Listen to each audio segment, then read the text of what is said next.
നമസ്കാരം.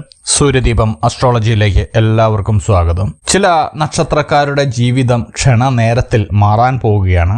സർവ സൗഭാഗ്യങ്ങളുടെ മാളവ്യ രാജയോഗം രൂപപ്പെട്ടിരിക്കുകയാണ്. സമ്പത്തിന്റെയും സമൃദ്ധിയുടെയും ഗ്രഹമാണ് ശുക്രനെന്ന് നമ്മൾക്കെല്ലാവർക്കും അറിയാം. ശുക്രന്റെ നേരിട്ടുള്ള ചലനം ചില രാശികളിൽ വളരെ വലിയ മാറ്റങ്ങളൊക്കെ കൊണ്ടുവരുന്നുണ്ട്. ഈ കഴിഞ്ഞ ഏപ്രിൽ 13 ശുക്രൻ മീനം രാശിയിലേക്ക് മാറിയത്.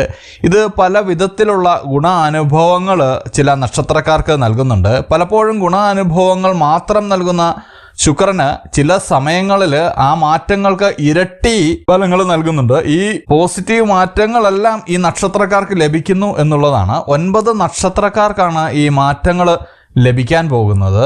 ഈ ശുക്രൻ എന്ന് പറയുന്ന ഗ്രഹം അതിന്റെ ഉച്ചസ്ഥായിലാണ് ഇപ്പോൾ നിലകൊള്ളുന്നത്. അതുകൊണ്ട് തന്നെ സാധാരണ സാഹചര്യത്തെക്കാൾ കൂടുതൽ പോസിറ്റീവ് മാറ്റങ്ങളാണ് ശുക്രന് പ്രദാനം ചെയ്യാൻ കഴിയുന്നത്. ഈ ശുക്രൻ പലപ്പോഴും ബുധനുമായിട്ട് ചേർന്നാണ് മാളവ്യ രാജയോഗം സൃഷ്ടിക്കുന്നത്.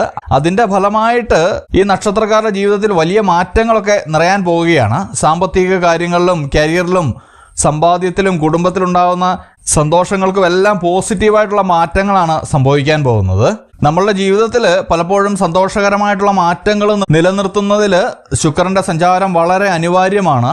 അങ്ങനെ ഈ 9 നക്ഷത്രം ഏതൊക്കെയാണെന്നും മാളവ്യ രാജയോഗത്തിന്റെ ഗുണാനുഭവങ്ങൾ ഇവർക്ക് ഏതൊക്കെ രീതിയിലാണ് ലഭിക്കാൻ പോകുന്നതെന്നുമാണ് നമ്മളിവിടെ പറയുന്നത്. അതിനു മുമ്പായിട്ട് നമ്മളുടെ ചാനൽ ഇതുവരെ സബ്സ്ക്രൈബ് ചെയ്തിട്ടില്ല എങ്കിൽ സബ്സ്ക്രൈബ് ചെയ്യുക. കൂടാതെ വീഡിയോകൾ ഇഷ്ടമാകുന്നുണ്ടെങ്കിൽ ലൈക്ക് ചെയ്യാനും മറക്കരുത്. അപ്പോൾ ഈ മാളവ്യ രാജയോഗം ശുക്രന്റെ അനുഗ്രഹത്താൽ ആദ്യം വന്നിരിക്കുന്നത് കർക്കിടകം രാശിക്കാരാണ്. കർക്കിടകം രാശിക്കാരെന്ന് പറയുമ്പോൾ പുണർദം അവസാനത്തെ കാൽഭാഗവും പൂയവും ആയില്യവും ചേർന്നാണ് ഈ കർക്കിടകം രാശി എന്ന് പറയുന്നത്. ഈ കർക്കിടകം രാശിക്കാർക്ക് അവരുടെ 4-ാമത്തെയും 11-ാമത്തെയും ഭാവത്തിലാണ് ശുക്രന്റെ ഈ സഞ്ചാരം നടന്നുകൊണ്ടിരിക്കുന്നത്. പലപ്പോഴും മാളവ്യ രാജയോഗം ഇവരുടെ ജീവിതത്തിൽ വലിയ മാറ്റങ്ങൾ കൊണ്ടുവരുന്നുണ്ട്. ഇവരുടെ 9-ാം ഭാവത്തിലാണ് മാളവ്യ രാജയോഗം രൂപം കൊള്ളുന്നത്. അതിന്റെ ഫലമായിട്ട് ഭാഗ്യത്തിന്റെ എല്ലാ പിന്തുണയും ഇവർക്ക് ലഭിക്കുന്നുണ്ട്. കൂടാതെ തൊഴിൽ സംബന്ധമായിട്ടുള്ള നേട്ടങ്ങളും ഇവരെ തേടിയെത്തുകയാണ്. സാമ്പത്തിക സ്ഥിതിയിൽ ഉള്ള പ്രശ്നങ്ങൾക്കെല്ലാം പരിഹാരം കാണുന്ന ഒരു സമയമാണിത്. വാഹനം, വീട്, ജോലി എന്നിവയെല്ലാം സ്വന്തമാക്കുന്നതിനും ഏറ്റവും അനുകൂലമായിട്ടുള്ള ഒരു സമയമാണെന്നുള്ളതിൽ സംശയം വേണ്ട. നിങ്ങൾ ചെയ്യാൻ ഉദ്ദേശിക്കുന്ന ശുഭകരമായിട്ടുള്ള കാര്യങ്ങൾക്ക് ഏറ്റവും അനുയോജ്യമായിട്ടുള്ള ഒരു സമയമാണ്. അതുമാത്രമല്ല വീട്ടിലെ സന്തോഷവും സമാധാനവും എല്ലാം നിലകൊള്ളാൻ പോവുകയാണ്. വിദ്യാർത്ഥികളെ സംബന്ധിച്ച് വളരെയേറെ മുന്നേറ്റങ്ങളാണ് നിങ്ങൾക്ക് കാണാൻ കഴിയുന്നത്. പരീക്ഷാധികാരികളിലൊക്കെ ഉന്നത വിജയം നിങ്ങൾക്ക് ഈ സമയത്ത് പ്രതീക്ഷിക്കാവുന്നതാണ്. കുടുംബത്തോടൊക്കെ മികച്ച സമയം ചെലവഴിക്കാനും നിങ്ങൾക്ക് സാധിക്കുന്നുണ്ട്. കുടുംബത്തിലെ എല്ലാ പ്രശ്നങ്ങളും മാറിക്കിട്ടുന്നുണ്ട്. ദാമ്പത്യ ജീവിതത്തിൽ ഉണ്ടായിരുന്ന പൊരുത്തക്കേടുകളൊക്കെ മാറുന്ന ഒരു സമയം കൂടിയാണ്. കൂടാതെ വിവാഹമാകാതിരുന്നവർക്കൊക്കെ വിവാഹമാകുന്ന ഒരു സമയം കൂടിയാണ്. ഇതെല്ലാം നിങ്ങളുടെ ജീവിതത്തിലേക്ക് വന്നു ഭവിക്കുവാനായിട്ട് പ്രാർത്ഥനയോടെ മുന്നോട്ട് പോവുക. സഹജീവികളോട് കരുണയോടെ പെരുമാറുക. അപ്പോൾ അടുത്ത ഈ ഭാഗ്യം വന്നിരിക്കുന്നത് ധനുരാശിക്കാർക്കാണ്. ഈ ധനുരാശിയിൽ ഉൾപ്പെടുന്ന നക്ഷത്രങ്ങൾ മൂലവും പൂരാടവും പിന്നെ ഉത്രാടത്തിന്റെ ആദ്യ കാൽഭാഗവും ഇതിൽ വരുന്നുണ്ട്. ധനുരാശിയിൽ 4-ാം ഭാവത്തിലാണ് ഈ രാജയോഗം സൃഷ്ടിക്കപ്പെടുന്നത്.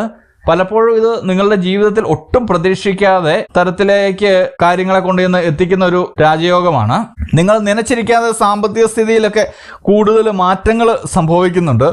സന്തോഷം വർദ്ധിക്കുകയും ഏത് കാര്യത്തിലും പോസിറ്റീവായിട്ടുള്ള മാറ്റങ്ങളൊക്കെ ഉണ്ടാവുകയും നിങ്ങൾക്ക് ചെയ്യുന്നുണ്ട്. ജോലിയുടെ കാര്യത്തിൽ അനുകൂലമായിട്ടുള്ള പല മാറ്റങ്ങളും നിങ്ങളെ ഈ സമയത്ത് തേടിയെത്തുന്നുണ്ട്. ജോലിയിലുള്ള പ്രമോഷനും ശമ്പള വർധനവും എല്ലാം നിങ്ങളെ അത്ഭുതപ്പെടുത്തുന്നതായിരിക്കും. മാത്രമല്ല പല വിധത്തിലുള്ള മാറ്റങ്ങളും ജീവിതത്തിൽ സംഭവിക്കുന്ന സമയമാണ്. ബിസിനസ്സിൽ സാമ്പത്തിക നേട്ടമൊക്കെ വളരെയധികം ഉണ്ടാകുന്നുണ്ട്. ആഗ്രഹിക്കുന്ന പോലെ എല്ലാ മാറ്റങ്ങളും നിങ്ങൾക്കുണ്ടാവുന്നതാണ്. നിങ്ങൾ ഒരുപാട് കാലമായിട്ട് ആഗ്രഹിച്ചിരുന്ന ഒരു കാര്യം അത് നടക്കാൻ പോവുകയാണ്. നിങ്ങൾ ഇതിനു വേണ്ടി വളരെ കഷ്ടപ്പെട്ട് ഒരുപാട് പരിശ്രമിച്ച ഒരു കാര്യമായിരിക്കും. ഏറ്റവും അവസാനം നിങ്ങൾ അത് വേണ്ട എന്ന് വെക്കുന്ന ഒരു സമയമായിരിക്കാം ഇത്. ഈ സമയത്ത് ഇത് നിങ്ങൾക്ക് സംഭവിക്കാൻ പോവുകയാണ്.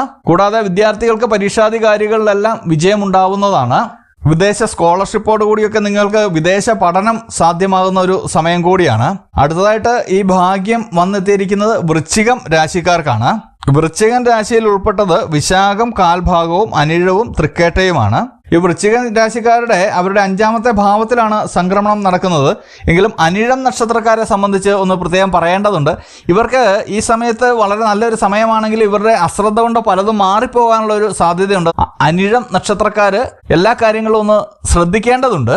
ഈ ഭാഗ്യങ്ങളെല്ലാം വന്ന് നിങ്ങളുടെ അലംഭാവം കൊണ്ട് മാറിപ്പോകരുത്. അനിഴം നക്ഷത്രക്കാരോട് മാത്രമായിട്ട് പ്രത്യേകം പറയാനുള്ള ഒരു കാര്യമാണത്. വൃശ്ചിക രാശിക്കാരുടെ ഈ രാജയോഗം നിങ്ങളുടെ ജീവിതത്തിൽ സന്തോഷവും സമാധാനവും എല്ലാം നിറയ്ക്കുന്നുണ്ട്. ഇത്തരം സാഹചര്യങ്ങളിൽ നിങ്ങൾക്ക് കൂടുതൽ പോസിറ്റീവ് എനർജി ലഭിക്കുന്നുണ്ട്.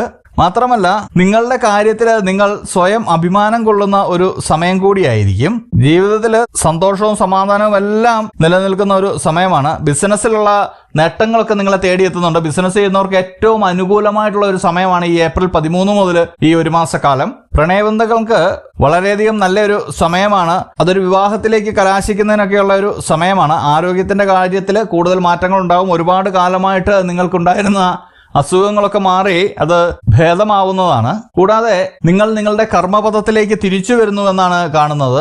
ഇതുവരെ നിങ്ങൾക്ക് നിങ്ങളുടെ കർമ്മപഥത്തിൽ ഉറച്ചു നിൽക്കാൻ കഴിഞ്ഞിട്ടില്ല. പക്ഷേങ്കിൽ ഇനി അങ്ങോട്ടുള്ള ദിവസങ്ങളിൽ നിങ്ങൾക്കത് സാധിക്കുന്നുണ്ട്.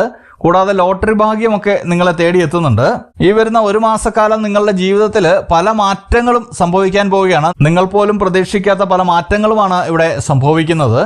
ഈ ഒരു 30 ദിവസം നിങ്ങളുടെ ജീവിതത്തിലെ വളരെയധികം വലിയൊരു വഴിത്തിരിവായിട്ട് തന്നെ നിങ്ങൾക്കിതിനെ കാണാൻ കഴിയുന്നതാണ്. വിദ്യാർത്ഥികളെ സംബന്ധിച്ച് വളരെ നല്ലൊരു സമയമാണ്. പരീക്ഷാദി കാര്യങ്ങളിലൊക്കെ വിജയം ഉറപ്പാണ്. ഇതിനായിട്ട് നിങ്ങൾ പ്രാർത്ഥനയോടെ മുന്നോട്ട് പോകേണ്ടതുണ്ട്. മറ്റൊരു പ്രധാന കാര്യം, നമ്മളുടെ പൂജയിലുള്ള പ്രാർത്ഥനയിൽ നിങ്ങളെ ഉൾപ്പെടുത്തണമെന്നുണ്ടെങ്കിൽ നിങ്ങളുടെ പേര്, നക്ഷത്രം, ജന്മവർഷം, തീയതി എന്നിവ കമന്റ് ബോക്സിൽ രേഖപ്പെടുത്തുക. തീർച്ചയായിട്ടും പ്രാർത്ഥനയിൽ ഉൾപ്പെടുത്തുന്നതായിരിക്കും. അപ്പോൾ ഇതുപോലുള്ള വിശേഷങ്ങൾക്കും വീഡിയോകൾക്കുമായിട്ട് എൻ്റെ ചാനൽ സബ്സ്ക്രൈബ് ചെയ്യുക. ഇനി മറ്റൊരു വീഡിയോയുമായിട്ട് നമുക്ക് വീണ്ടും കാണാം. നന്ദി, നമസ്കാരം.